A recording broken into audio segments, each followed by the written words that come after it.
You're listening to the 3 Feet Radio Show with Ben Carbonaro and Luke Herbert. From our studios come special guests and netball commentary, exclusively on YouTube.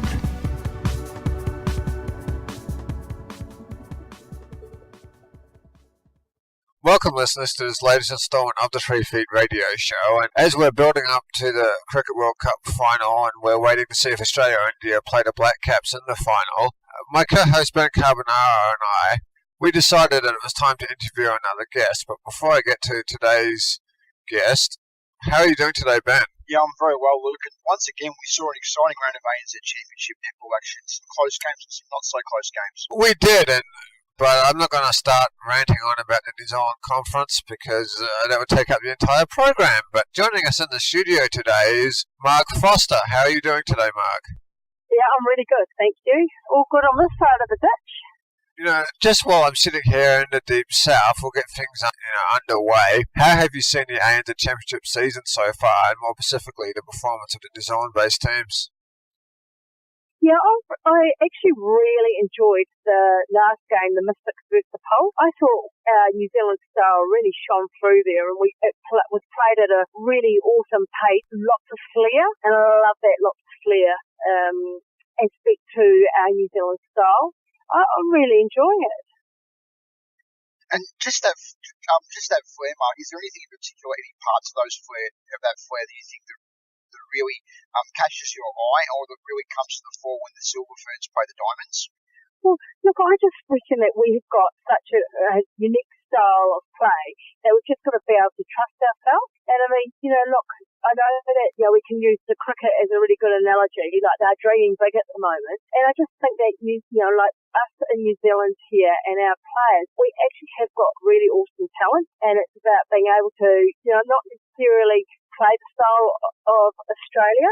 We need to play our own style and be proud of what we are about. I'm going to just skip ahead here a fair bit because you were speaking of the New Zealand players, and it brings me to what's been a sore point with me and I think a lot of New Zealand netball fans since at least 2008. But in Australia there is the Australian Netball League, which is abbreviated the ANL, and the competition bridges the gap between the state leagues and the ANZ Championship. Do you feel that New Zealand netball could benefit from something similar to replace the NPC?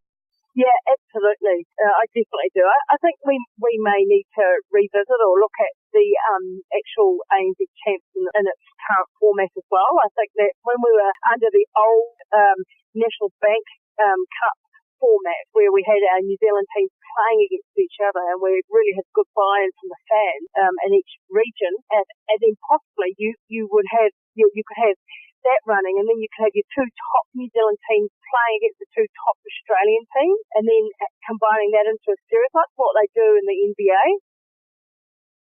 Yeah, I know what you mean, Mark. I've been fortunate enough. I have worked for Netball Australia in the past, so I've been exposed to this ANL competition. What we do see is we see probably the best of the state leagues and some young ones too, and also the contracted fringe players from the ANZ Championship get valuable full-time opportunity to prove themselves. I mean, yes, they probably do get that. They probably do get that in the NPC, but by having this New Zealand version of the ANL, it might improve the pathways even more, because there has been some criticism within the last couple of years since the ANZ started that there needs to be something done about how the pathway system in New Zealand works. Is that correct? Yeah, definitely, most definitely, especially the NPC. Like last year was pretty much like a dead duck. Even the attendance and going there was just not flash. And even the year before, I was actually coaching in that NPC environment, and like from what it has been like in the years previously to what it's actually become now, it does need a complete overhaul. Even if there were we think that the college netball seems to be well received. Well, why couldn't we have every franchise has their next team, which is you're like your junior tactics, for example, junior pulse, and you're actually playing off against the other. I know it comes down to funding, but you're actually travelling with the team, and you're actually playing the curtain raisers. What I've never worked out, and I don't expect you to answer this, but just to inject a comment for the sake of the listener and yourself, but what's always kind of left me scratching my head is why, when the ANZ Championship was created, Netball New Zealand, since it's their baby, didn't include such a competition and just went to Sky TV and said, look, we're going to do this before the games. But, that's a question I think only they can really answer. But I think just before we switch to other topics, I think we do have to talk about the mainland tactic, or just the tactic, as I generally refer to them as. And, I supported that team for a number of years before I moved down to Steel Country. But do you feel they've improved from what you've seen so far this season? Well, if you're looking at what the results are, like we actually tracked better last year. We actually beat the Mystics and we beat the Pole, and now we're kind of like, we're blowing out a little bit. I'm just not sure. I part of me kind of feels every time I watch tactics play, because obviously I'm here from Canterbury, and I don't mean it in a negative way about the umpiring, but sometimes when you're playing, you subconsciously you're playing that it's like a thought that they're the bottom team. I'm just not sure if we kind of if they kind of get self-feeling in regards to that sort of situation.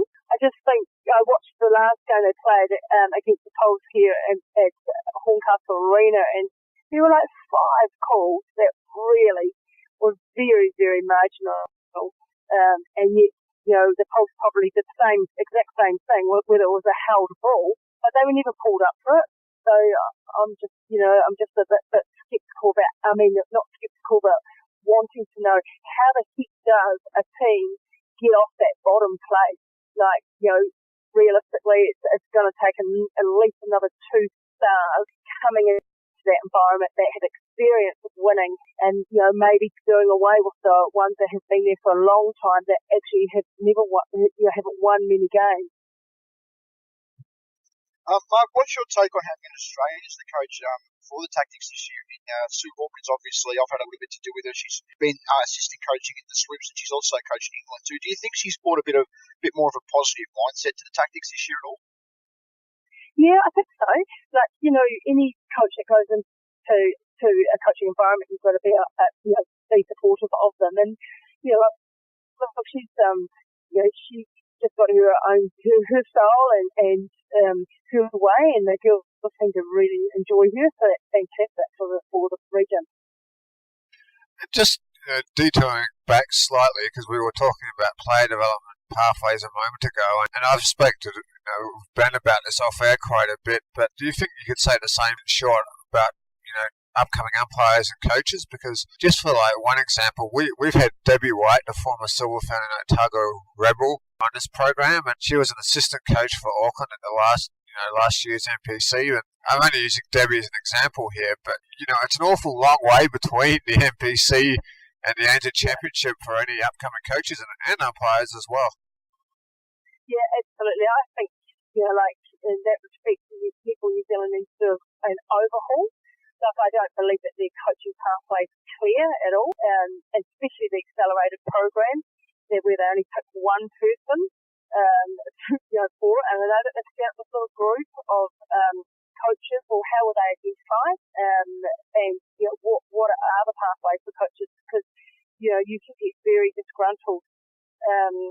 If you've got a passion for coaching netball, and you really want to move through the ranks, then what is that? What does it look like? I just don't feel.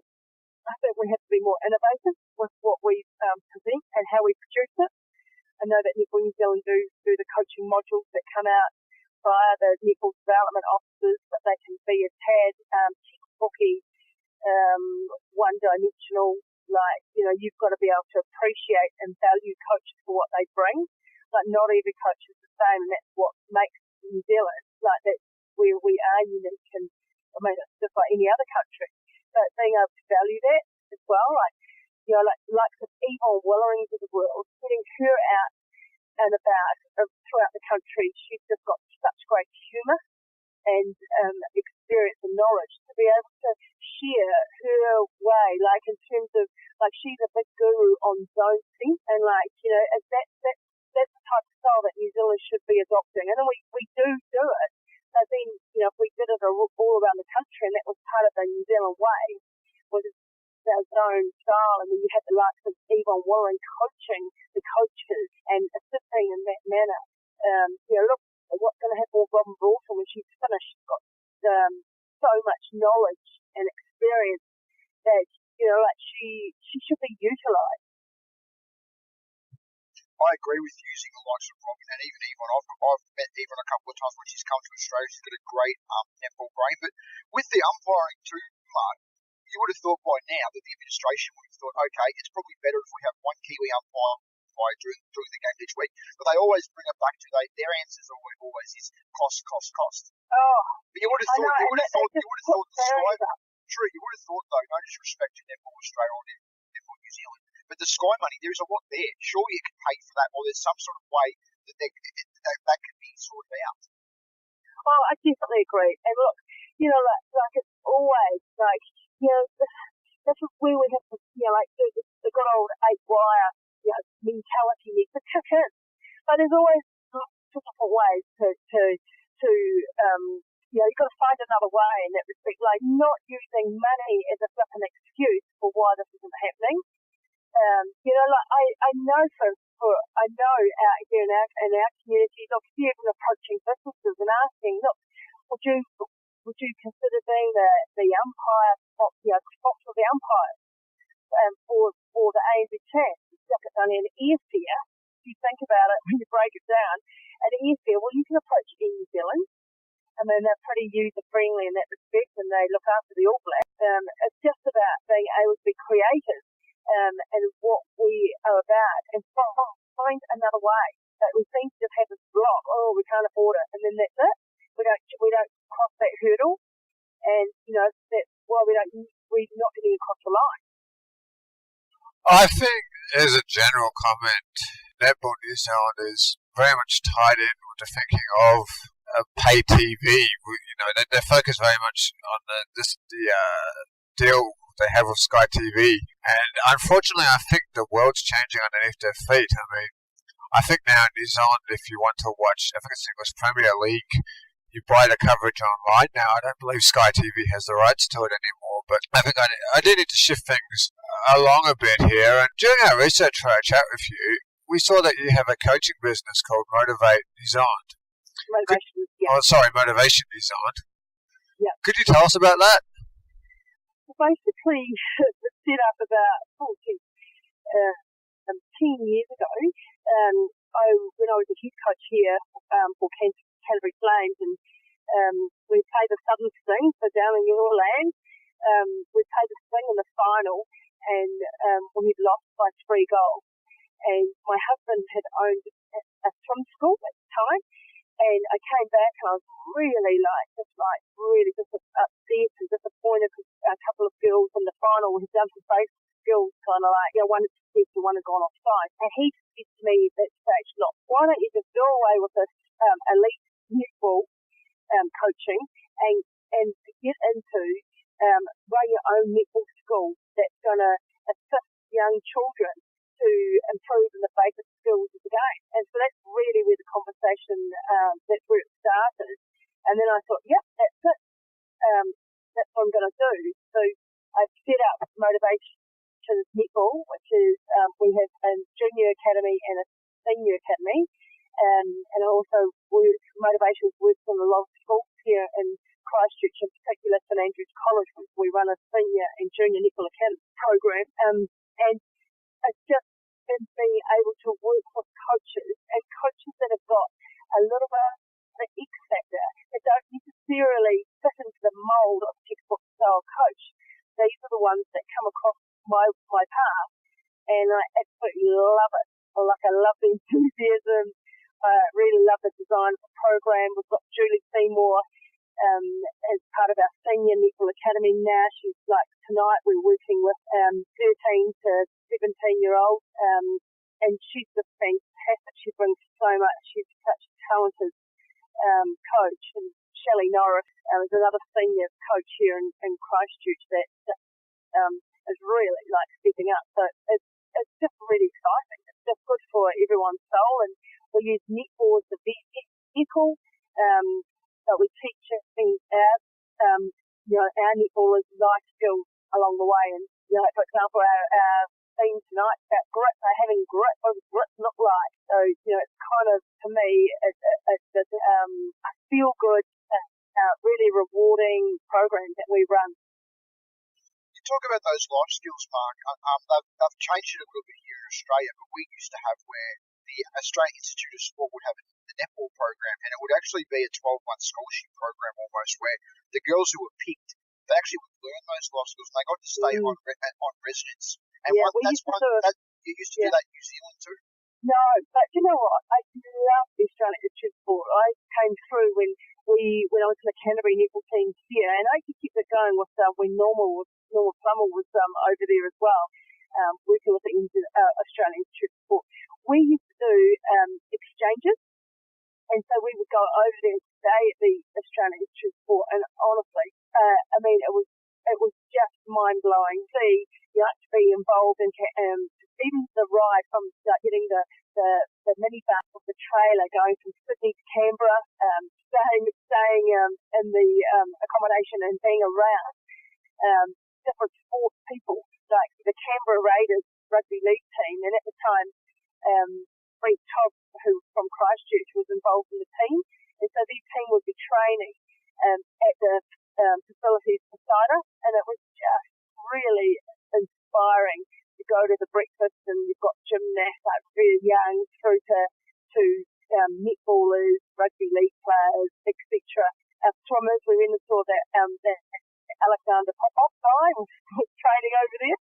All the girls were kind of in awe of him. So, that was just an amazing setup. And I would just absolutely love to have something like that where you're actually coming in and you're having 12 months of netball life skills, the whole thing. I think that would really make a difference. But I think the Australian Institute would really lead the way. And I've just got a general question here, and you don't necessarily have to answer this, but you can. And I brought it to go beyond netball. But one thing I sort of noticed, because I'm Australian born, and I think in New Zealand, and again I want to stress I'm talking about netball and beyond the netball sphere, that I think there is a tendency for people not to speak out. And by that I mean, if you have like one of those coaches you talked about that don't fit the textbook mould, they're probably going to stay silent. Do you think that's fair? No, I don't. And you know what? I just think that that the likes of Brendan McCullum, for example, his captaincy skills and the way that he is, that's like a coach. Like, for example, people didn't really get him. Like, say 2 or 3 years ago, he's getting bagged. In the media, people like psychologists were going, "Oh, he's not good for the team." The way that he is, because he's authentically himself. And I guess that he has to have shown, and this is what's happened now, that when you are a little bit out there, outside the square, and you do speak your mind, and you are really passionate about it, you have to not just be a superstar, you have to be a superstar to even get any form of the acknowledgement and value. And I've often found that as even as a coach, like, I've had success, but I have to have success at such a high level compared to other coaches. Otherwise, you're easily going to get, like the sack, or people just don't get you because you're not the same. But that's what makes us different, and that's what we need. And just sort of switching back here more so to the netball pathway and all that sort of thing, Mark, you spent time coaching in the UK Super League. Did you tell us a little bit about that? I'm quite interested in that, because in the last 3 to 5 years, England have really, really improved, and they're starting to get all their pathway system and everything in place, and they're doing quite well on the international stage. Yeah, absolutely. And just recently, they've got a new England coach that's been announced, Tracy Neville, who actually played, she played in my era, so I actually know her reasonably well. I really enjoyed my time over there. Actually quite proactive. Yes, they've got the politics around their high performance model, as like in every other country, but the passion that they've got for playing. They had a thing 2 weeks ago, which was like a dance, like a netball sort of dance, it's called, and it was just received by like 14,000 people went and watched it.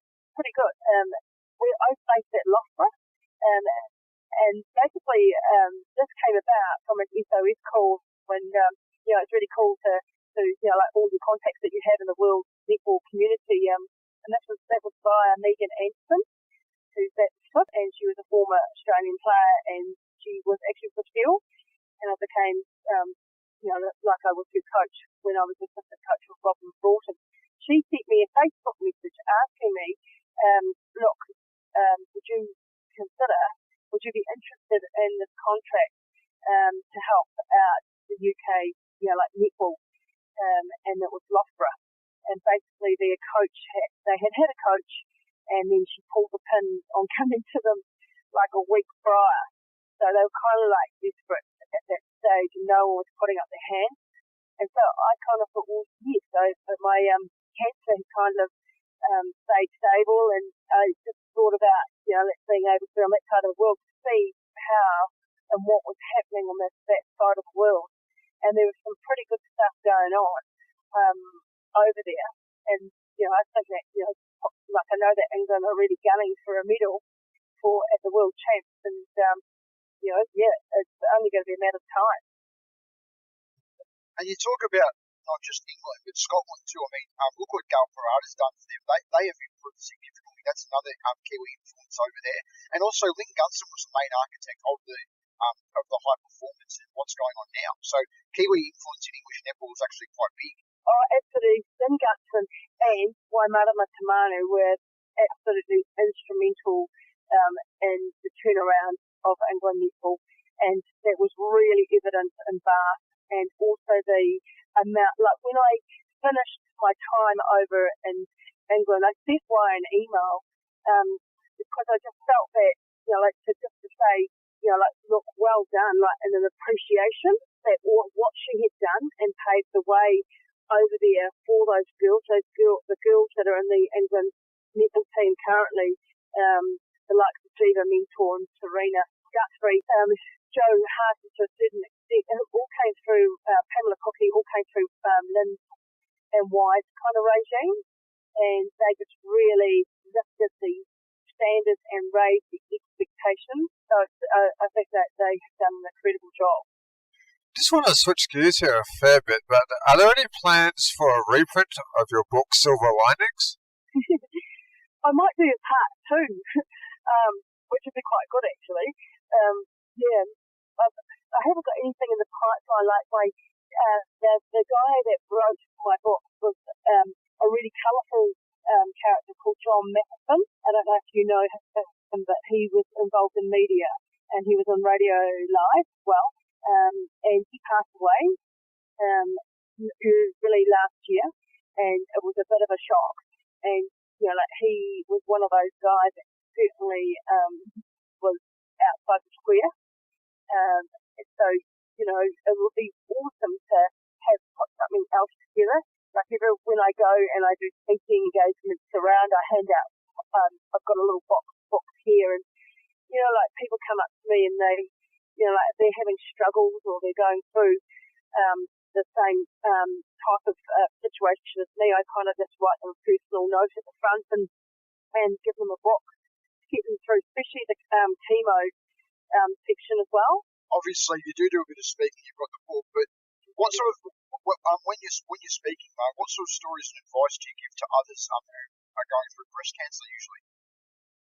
Well, I guess the biggest thing is to be able to stay in the moment and to master the moment. I've got really good at, and also listening to your body. I've just taken so much from it. Like I don't want to say, look, I'm glad I had cancer, because obviously I wouldn't wish it upon anyone. But but my lifestyle and the way that I was prior to that was, all over. It's like I was full on, too much, too exhausting for my body. Like being able to live in the moment and to actually let things go quicker. Like, and look at it differently. Like, not worrying so much, let it go, and really have that real positive outlook. Like, really being able to challenge your negative thoughts to converting them to positive thoughts. And I always talk about flowers, like flowers with your positive thoughts in your mind and your brain, and your negative thoughts are weeds. And so, just give yourself a weed out and just pull them out and have a bit of a laugh at yourself. And I've used humour quite a lot to get through as well. And just really ensuring that you're listening to your body and being nice to yourself, saying good stuff. Could any of that apply to, say, elite level athletes that are, about to face? Probably the best example now would be, say, the Cricket World Cup final.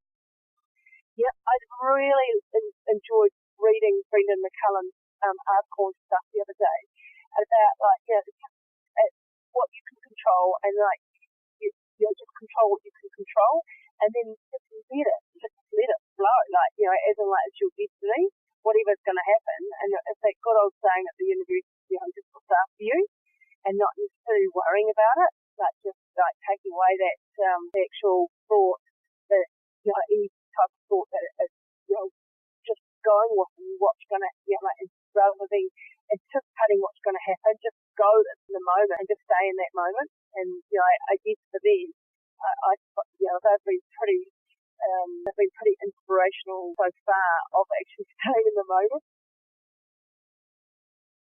And just switching gears again, Mark, just back on the ANZ Championship, the conference system here in Australia has attracted debate so far this season. From a Kiwis perspective, though, do you feel it's a step in the right direction? You mean the draw or the conference? The conference system. Oh, sorry.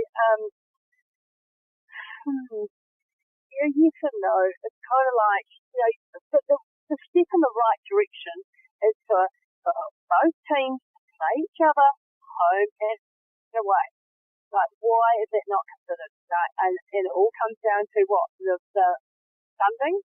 But, if you want this is not a real true competition when you're playing one team once and you're playing another team twice. I just don't get it. I personally don't get it myself sometimes either, Mark. And I think if we had a full round competition, it would be a bit more transparent on both sides of the Tasman, wouldn't it? Yep, absolutely. And then you have the home and away game.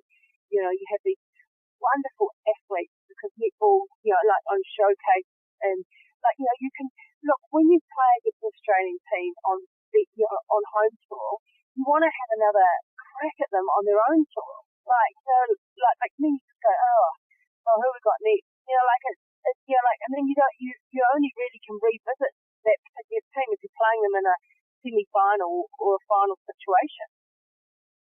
And I think the other good thing too, if we had a full 2-round draw, I think it would remove the oddity that we have is for instance, they played the tactic in round 2 or 3, and then, although that hasn't been the case for these two teams, but often you'll have the Kiwi sides and the Australian sides play each other only about 2 weeks apart, so I think that would be something good if it could be shifted. But just sticking with the ANZ Championship, how do you feel about the removal of extra time? It's howls of protest. Like I knew that it was going to go to like a fucking draw last week when you're watching it, and I'm like, you get all excited, and then I know I'm the sort of person, those poor players, and it's going to take another 7 minutes to get an outcome or whatever.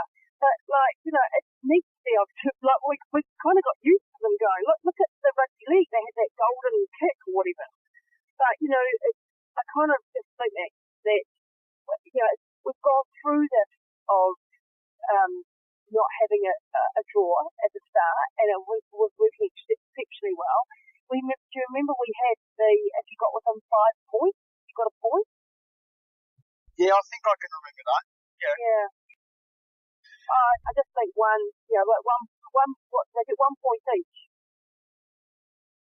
I think so. That was the old National Rank Cup. I was actually a fan of that because you had a lot of games where you knew what side was going to win, so it would have been a bit sort of boring if they didn't have the bonus point. And and you got excited, from a coaching perspective, even if they did it within 3, you got kind of there was you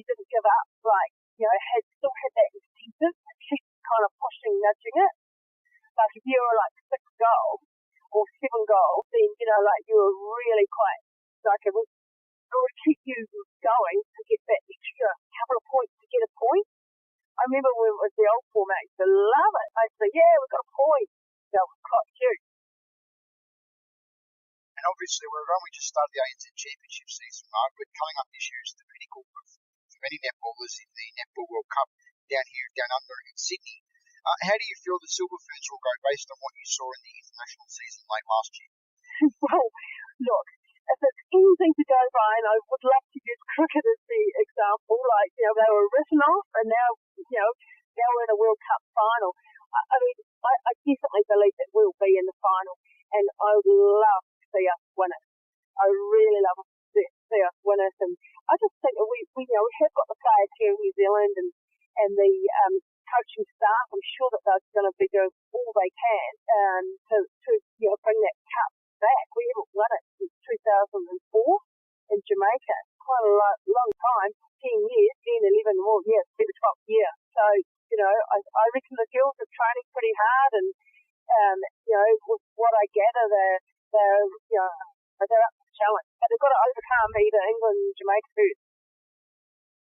I think England could be very dangerous. I think with their change in coach, they will start putting their strongest lineup on court consistently, which is what they failed to do at the Commonwealth Games. And if they do that, they've got a fairly decent lineup. They still have a few issues with the gaps between the players that play in the ANZ Championship and the Super League. But I think that's basically unavoidable for them. But just staying with the World Cup, how sort of important or do you think it is that basically once you get to the final, it's a one-off game? Because New Zealand, or the Silver Ferns, we only have to win that one game if we get there. Yeah. But then again, it's the same. It's like, because it's a tournament, then, it's, they've changed the format as well. Like we play Australia at the start, so, and the top two teams go through. Have you looked at the format? It's a little bit different this year than what it has been. Yes, I saw the format when they announced it. I think they announced it last year or the year before. They announced we're going to play Australia in pool play, and I just was thinking, this is just done for the TV broadcasters again. It actually doesn't do anything for the tournament. This is just going to kind of like make it a little bit juicy at the start and get all the hype going. But then saying that though, you look at the World Cup cricket, like with how that is arranged. And then, we played Australia in in the pool round, and then, we could potentially still play Australia in the final. So, I just think we like to be able to play, like to have other countries, get on the like to be a top, like maybe say a top 6 country. Like, for example, South Africa are coming back into it. They seem to have started like their pathway back to being a bit of a force in international netball. Not necessarily the same as the top 4 countries, but they're nearly, they're nudging there. Apparently, there's another really good African country that similar to Malawi, but it's got an awesome style. I think they're coming to the World Cup, so it would be awesome to have two groups of countries, and there's those other countries vying for their own, almost like the sevens, like when we play sevens and they have those plate finals and a different format for it. So there could be like, for example, Sri Lanka is never going to beat New Zealand, but they could be coming to the World Cup to vie for being the top of their actual pool or group, like split into like say 2 lots of 8, 6 to 8 teams. It would be quite good. You mentioned Malawi, and Michael Wenderson, she's coming to the ANZ Championship with the tactics. She's been amazing, and I was lucky enough to see her develop down here in Australia. She played in our state league competition here in my state of Victoria for 3 years, Marg. And I think what she's doing is great for African netball. I read online all the time, not just in Malawi, but all over Africa. She's had that huge impact, and more girls young girls who play netball want to play ANZ Championship, even if they're not from like a Malawi or a South Africa. They want to come to here or to New Zealand to play, even if they can just play club netball to help their netball. Yeah, absolutely. She is just a fantastic role model, and to see what has happened to her in regards to her association last year, that was just mind blowing. I mean, it's disappointing to see that they did not treat her fairly, and yet she brought so much kudos and exposure of her country to netball to the rest of the world. So I really hope that they sort that out, because I would not want to not see her at the World Cup. And just a brief follow-up question before we wrap up, because interestingly enough, before I get to it, Ben and I have discussed having a plate final at the World Championships, or World Cups they call it now, quite a bit. I'm certainly very keen on the idea, but what do you think can be done by countries like New Zealand to help countries like Malawi? Because, Malawi achieves an awful lot when you look at the country, really. There's no real diplomatic way to be about this. It's straight out third world. Yeah, absolutely. I reckon that we could. We used to have the young internationals, it's like our New Zealand B team. And the young internationals used to travel around, as a group. And, I think part of our service is being in a developed country and being passionate about our sport, and it could be Australia as well, that we have a group of young internationals that actually travel and they go over there, they go over to the country and they help out. Like it could be for 2 weeks where they're in there, they're involved, they're mixing in, they're playing with the national team as well. You've got coaches that are, cross-coding. Last year I had an amazing experience of going to Sri Lanka. They invited me over there after being in Hong Kong. I delivered at an international coaches workshop, and there were these 2 little guys from Nepal that wanted me to go to Nepal. Miss Margaret, you show us how to play netball in Nepal. I mean, it's pretty special, but I actually ended up going over to Sri Lanka, had a wonderful experience, so much talent over there. And, when you come in, you don't necessarily get all the politics that go with it. I think every country I've been to has had so much politics that the wrong people are leading the sport. They need to get the right people on the bus, and then they'll be away. So often it's these people with egos that aren't even kind of minded running the show. And you just think, oh gosh. And so, people like me, I just don't get involved in that anyway. The amount of conversations I've had with different countries on the running of it, the organisation, it's like, oh gosh, it's almost gives me a headache. So it'd be nice to have people that are really awesome leaders as well, going in there and helping them out, giving us some templates. And you talk about Sri Lanka too.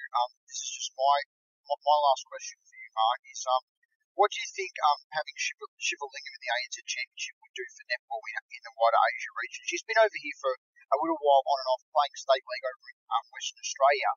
But just imagine having one like Shivalingam, that Sri Lankan shooter. I've seen her play a few times now in the ANZ Champs. Wouldn't it be amazing? Yeah, well, we've looked at bringing her over, but she's beautiful in that, but she's just a bit soft. She's a great character, and she's just under the post. She could stand there. She's nearly touching the post, the hoop. Beautiful ambassador, for our sport because she's so tall. And it could be linked in with something else. You're right. Not necessarily, I don't believe that she's probably up to ANZ level, but even the next group down, or even just being part of a squad that she can actually take that experience back to her fellow countrywoman. All right, Mark, thanks very much for joining us today. It was a wide-reaching and far-reaching chat on all sorts of different topics, netball and non-netball related. Really appreciate it. And I'm just going to quietly say, go Aussies for the World Cup final if they get through. Go Black Cats. Thank you so much, guys. Have a fantastic day. Thank you. Cheers. You've been listening to the 3 Feet Radio Show with Ben Carbonaro and Luke Herbert. Tune in next time for more special guests and netball commentary exclusively on YouTube.